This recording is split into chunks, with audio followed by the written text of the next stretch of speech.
थे।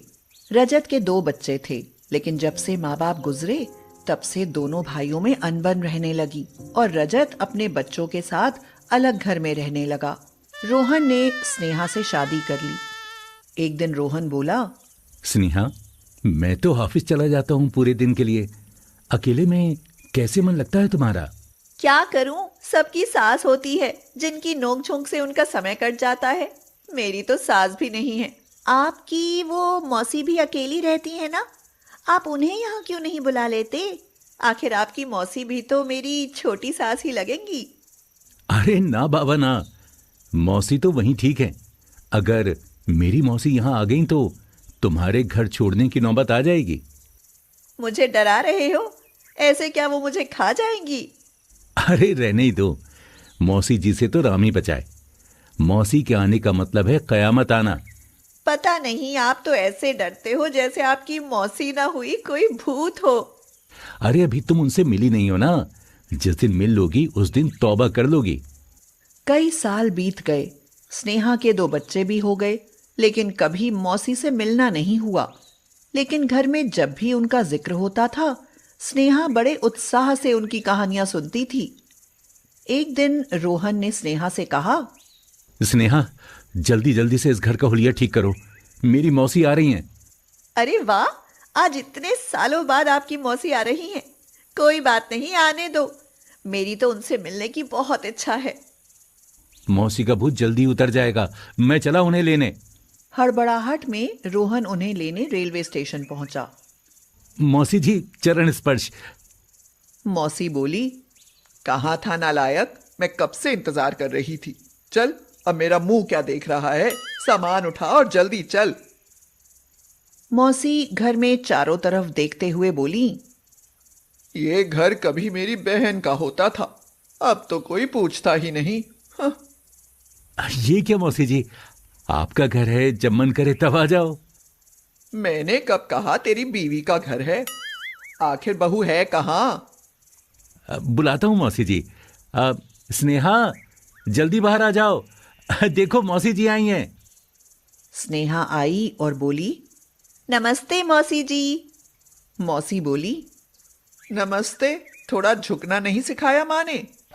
सच में आजकल लड़कियां सिर्फ हाय हेलो करना ही जानती हैं, पैर छूने में तो उनकी कमर लचक जाती है। अरे रोहन, ये क्या पहनावा है तुम्हारी बीवी का? लड़की नहीं रही, अब 2 बच्चों की माँ है। ये पैंट सेट बहुओं को शोभा नहीं देते। मैं सूट पहनकर आई मौसी जी। रहने दे, ना बिछिया ना सिंदूर, संस्कार नाम की तो कोई चीज ही नहीं है। हाँ। ये बात तो सही कही मौसी जी, मैंने कई बार कहा, लेकिन ये मानती नहीं है। रोहन, तुम भी? ओ रोहन, ये तेरा नाम भी लेती है? कितना कलयुग आ गया है। एक हम थे जो कभी गलती से भी अपने पति का नाम नहीं लिया, और एक ये है रोहन। सॉरी मौसी जी, आओ पहले यहाँ आराम से बैठो। मैं सब जानती हूँ कहाँ बैठना है। बहन नहीं तो क्या हुआ, घर तो मेरी बहन का ही है। रजत और उसकी बहू कहाँ हैं? वो कहीं दिखाई नहीं दे रहे। मौसी, वो अब हमारे साथ नहीं रहते, अब वो हमारे बराबर वाले घर में अलग रहते हैं। क्या अलग रहते हैं? हे भगवान, मेरी बहन के बिना ये कैसा अनर्थ हो रहा है। घर के 2 हिस्से हो गए। अगर ये सब मुझे पहले पता लग जाता तो मैं ऐसा कभी नहीं होने देती। मौसी जी, जरा आराम करो, तब तक मैं आपके लिए नाश्ता बना कर लाती हूँ। स्नेहा चाय नाश्ता बनाने चली गई। रोहन भी रसोई में जाकर बोला, सुन लिया ना, अब लड़की नहीं हो तुम, 2 बच्चों की माँ हो। हाँ सुन लिया, अब जाओ यहाँ से। मौसी ने आपको यहाँ देख लिया तो कहेंगी, एक हम थे जो पति की परछाई से भी दूर रहते थे, और ये बहू पति के साथ रसोई में खड़ी है। मौसी चाय नाश्ता करके रोहन से बोली, सुन रोहन, शाम को रजत को बुला लेना। आखिर है तो तेरा बड़ा भाई, और उसके बच्चे भी तो बहुत बड़े हो गए होंगे। कितना बिखर गया है परिवार। लेकिन मौसी, भैया भाभी और बच्चे हमसे बात नहीं करते। मौसी ने रोहन को तपाक से थप्पड़ मारा और बोली, बड़ा तू है या वो? तू छोटा है, बात तुझे करनी चाहिए। स्नेहा मौसी को देखकर हैरान थी। तुम क्या मुझे ही देखती रहोगी? कुछ लक्षण हैं या नहीं? जाओ और कुछ खाने के लिए बना लो। और सुनो, मुझे ज्यादा घी तेल वाला खाना हजम नहीं होता। स्नेहा सोच में पड़ गई कि बिना घी तेल के खाने में क्या बन सकता है। मौसी बोली, अरे क्या सोच में पड़ गई? खाना बनाने के लिए कहा है, कोई तुम्हारी तिजोरी की चाबी नहीं मांग ली। ये दिल्ली की बहुएं भी ना, राम बचाए। एक काम करती हूँ, सरसों का साग बना लेती हूँ। बच्चों को पसंद तो नहीं है, लेकिन उन्हें कुछ और बना दूंगी। स्नेहा ने साग बनाकर मौसी के सामने खाना परोसा। मौसी बोली, मुझे नहीं लगता तेरे अंदर इतना दिमाग होगा। जरूर रोहन ने सलाह दी होगी साग बनाने की। मौसी जी, मैं... चल अब ज्यादा जबान मत चला। जब तक मैं खाऊं अपनी जेठानी को बुला ला। स्नेहा के लिए ये बहुत मुश्किल काम था, क्योंकि जब से वह इस घर में आई है तब से पुष्पा ने उससे कभी बात नहीं करी। लेकिन मौसी जी की बात वह कैसे टाल सकती थी। स्नेहा पुष्पा के पास जाकर बोली, दीदी, बच्चों के साथ घर चलिए, मौसी जी ने बुलाया है। स्नेहा, आज तुम मेरे घर आई, मुझे बहुत खुशी हुई। मैं अभी चलती हूँ। शाम के समय दोनों भाइयों के परिवार मौसी के सामने बैठे थे।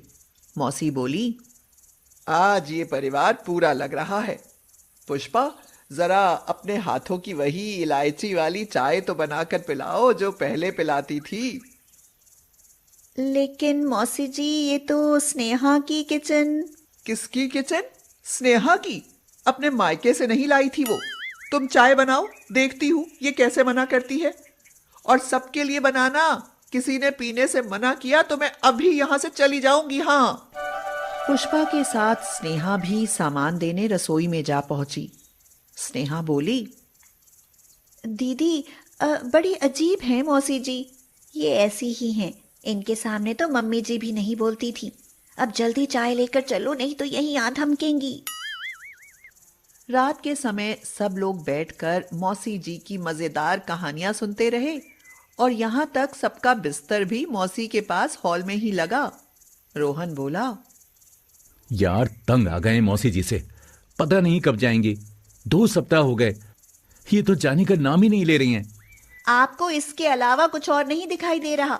जब से मौसी जी आई हैं तब से 2 रूठे हुए परिवार मिल गए हैं।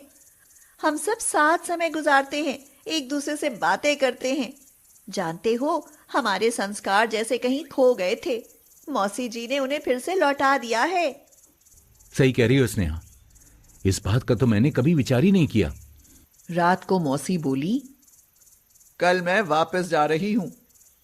सब चौंक गए और उनसे पूछने लगे कि क्या वह वापस जा रही हैं। हाँ, कल चली जाऊंगी। आपके आने से ऐसा लगा था जैसे माँ वापस आ गई हो। आप मत जाओ ना मौसी। हाँ मौसी जी, आप चली जाओगी तो हमें सही गलत का मतलब कौन बताएगा?